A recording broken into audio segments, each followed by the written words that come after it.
بینن آژانس خانی افدامه باش بیت افدامه که خلق جاوره چنده کو بازار عینیان الزافو به تفکر نشوه چنده کو او خلقیت نوا بازار گشتی دا کو دروژان عینیا دا کلوپلات فروشن بهن الوره کلوپلون خال وره بفروشن ادگل من دا اندازیار ادریس عبدالله مامستا اگر کرم که وره سپاس کو لیلتا خازی مهاتی اگر بو ما بحث که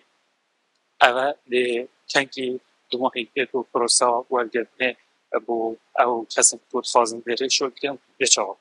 بله این در اپاراتی سچه ها بیشن کو بکتی به بازار اینیا پشت ساب بکتیتن زیداباری و چنده کو هم بیشن بو دمایی کات نمونه تانی که تقریبا شوی دشتی دمایی کاتی نه دمکنیزی دینا داغش کردن سروان کسا ولی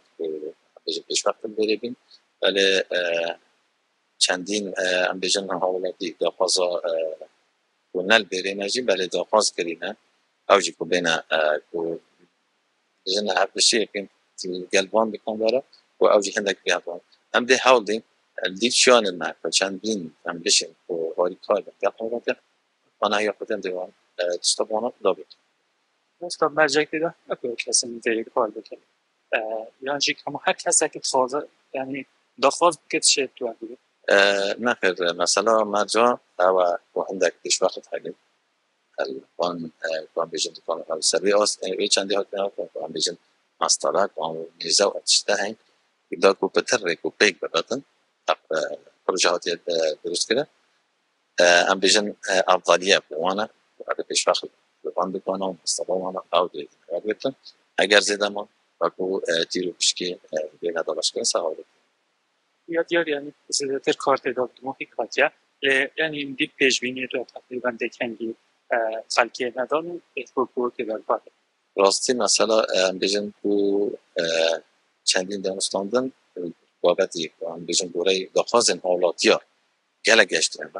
هم چکل به ما اینه آیا هم کار هم داری کمیجن شان دابتن هم بیشتر زیاده بکنیم نه از ناخود حکم گشتن دمایی که بود دینا داشت زیاد ادریس عبدالله گلکس پاس کتب کلمن داره بله بینهران خود منصف دیار کرده یعنی اتنابا وی بازاری دا یوساد دکان همه اوش که پیش وقت یعنی او ولاتین کد خواست کن نابا وی بازاری دا کار بکن وقت بیشن دا خواست گریه و بیشن کو یعنی کارت دا دمایی پاتیه لی تنه او چند مایه و کسا یعنی تیرو بشک بیده انجام دانه و بکان به وان کسان بینده